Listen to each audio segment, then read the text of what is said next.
¿Cómo están, queridos estudiantes? Vamos a realizar el tema de termodinámica 1.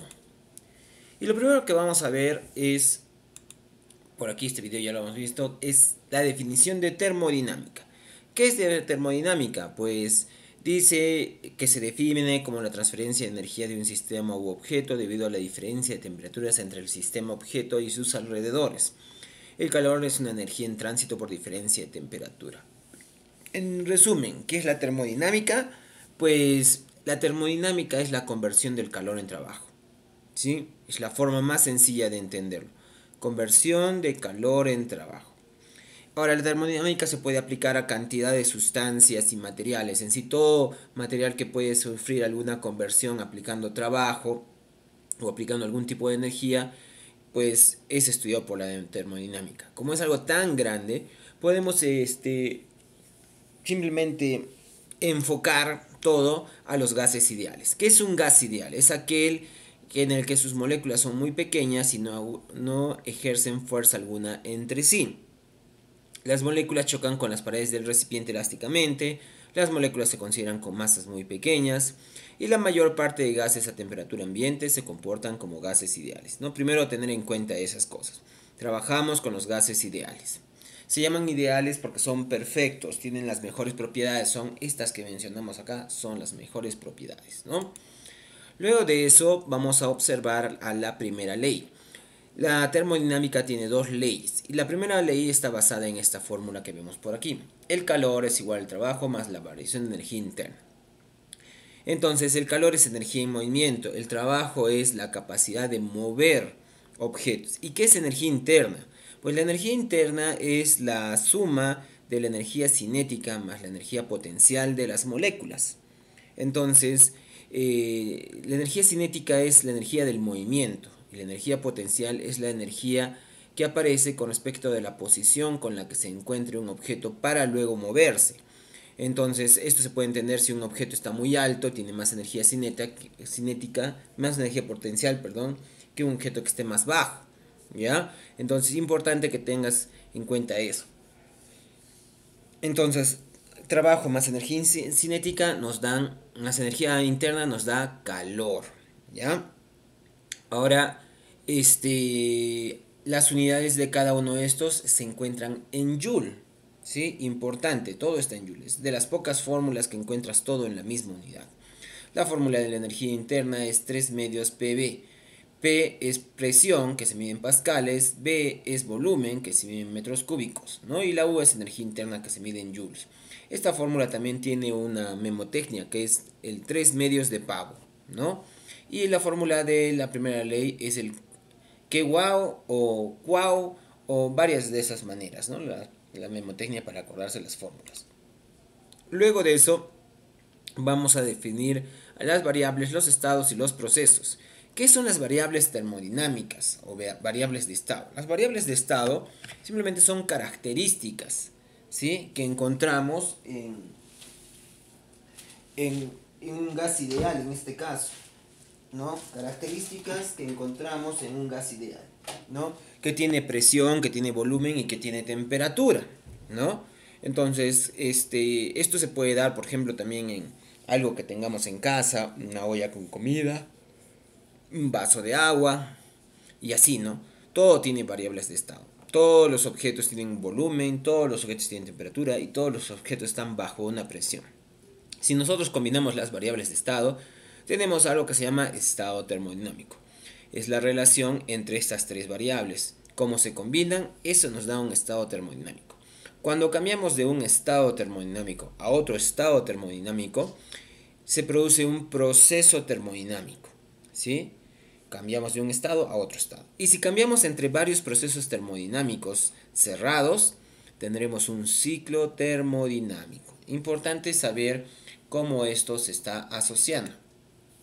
Ahora vamos a hablar sobre los procesos reversibles e irreversibles. Su nombre lo dice todo. Reversible quiere decir que puede regresar a su estado original. Irreversible que no puede regresar a su estado original. ¿Sí? Entonces, en reversible es aquel sistema que puede cambiar de estado inicial a otro final a través de numerosas etapas en equilibrio. proceso se considera ideal. ¿Por qué? Porque generalmente no hay cosas reversibles. Por ahí puede haber algo, pero no es como que para hacerlo regresar a lo normal, digamos, pues tenga que, simplemente va a suceder solo, ¿no? O sea, no es algo que, digamos, tú derrites un hielo solo, sin ayuda de nada, el hielo, el agua se va a volver a congelar. Es un poco difícil eso, ¿ya? Acá un ejemplo tenemos el derretimiento y solidificación de una grasa. Si nosotros derretimos una grasa por acción del calor, pues la grasa se va a volver líquida y luego si la dejamos ahí se va a solidificar, pero no exactamente va a regresar a su estado inicial, ¿no? No a su misma presión, volumen y temperatura. No, pero es más o menos así, ¿no? Esto tal vez te ha pasado si alguna vez has comido un adobo. Cuando tú vas a comer el adobo y está caliente, la grasa de la que está hecho el adobo es líquida. Pero cuando ya lo guardas, digamos, en un refrigerador y lo quieres comer después, se solidifica. Hay que calentarlo nuevamente. No es un proceso que sucede de forma natural, ¿no? A eso se refiere el reversible. Y el irreversible, que es lo normal, lo que siempre sucede, es aquel sistema que no puede invertirse, ocurren espontáneamente en una única dirección, es determinada con cambios drásticos del sistema y su entorno, lo que hace imposible la reversibilidad.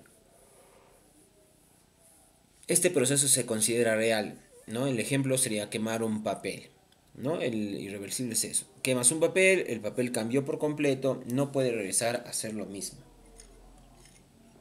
Podríamos decir que si agarro un papel y lo doblo en varios pedacitos, ¿no? Lo doblo varias veces, ¿es reversible? Bueno, podría decirse, ¿no? Pero para ser reversible tú tienes que desdoblarlo.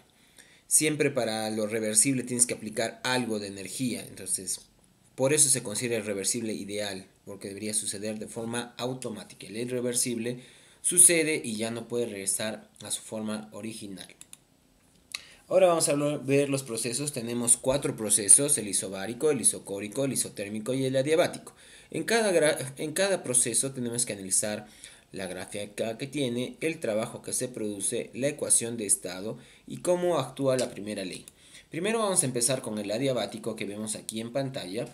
La ecuación del estado del adiabático es pavo igual a ratón, o también puede ser PB sobre T igual a PB sobre T. Importante verlo así, ¿por qué? Porque de ahí se desprenden las otras fórmulas. En un proceso adiabático el calor es constante. Tenemos esta gráfica que es una parábola, pero con mucha más pendiente.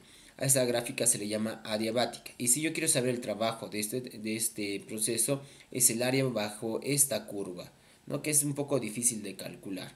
La primera ley aplicada en este proceso es trabajo igual a menos variación de energía interna. Esto debido a que el calor se considera cero. El calor se considera cero y por eso. Y un ejemplo es un termo hermético o una lata de spray. Continuando, tenemos por acá el proceso isobárico que se da a presión constante. Tiene esta gráfica que es una línea horizontal. La gráfica se llama isóbara. Allá el trabajo acá es bien sencillo, el área bajo la curva que generalmente va a dar un cuadrado o un rectángulo. La ecuación de estado es esta: Bt igual a Bt, volumen sobre temperatura igual a volumen sobre temperatura. Y la primera ley es calor igual a trabajo más variación de energía interna. No hay gran diferencia en la primera ley en este proceso. Un ejemplo sencillo de un proceso isobárico es una olla común y corriente. También puede ser una habitación llena de personas. ¿Por qué? Porque en la habitación llena de personas, pues todos van a estar a la misma presión. No exactamente a la misma temperatura, no exactamente al mismo volumen, pero sí a la misma presión. Vamos al proceso isocórico. En el proceso isocórico también es llamado como proceso isovolumétrico. En este proceso el volumen es constante. La gráfica que tenemos es una línea vertical, como puedes ver acá, y se le llama isócora. En este caso, esta línea vertical abajo no tiene nada de área, por tanto el área bajo la curva es cero. Eso quiere decir que el trabajo es cero. La ecuación de estado se dice pato igual a pato, o presión sobre temperatura es igual a presión sobre temperatura, ¿sí?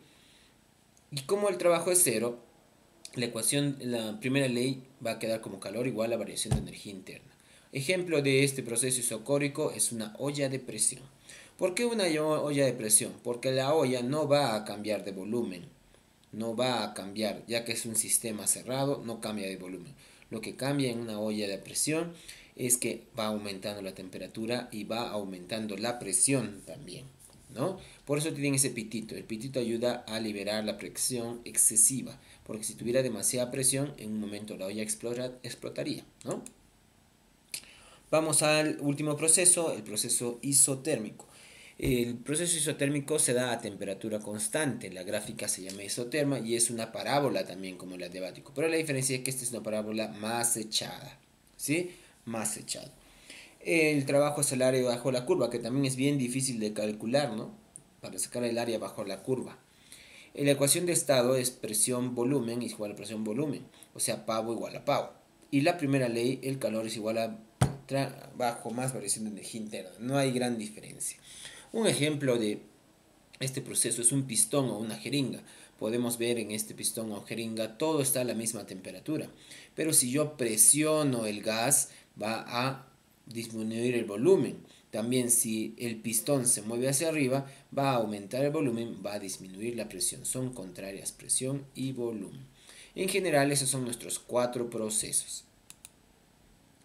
Y eso sería todo por este video, espero haberte ayudado. Este tema tiene mucha teoría, hay muchas cosas nuevas que aprender, espero que puedas entenderlo y que no se te haga muy difícil. Nos vemos en el siguiente video, chao.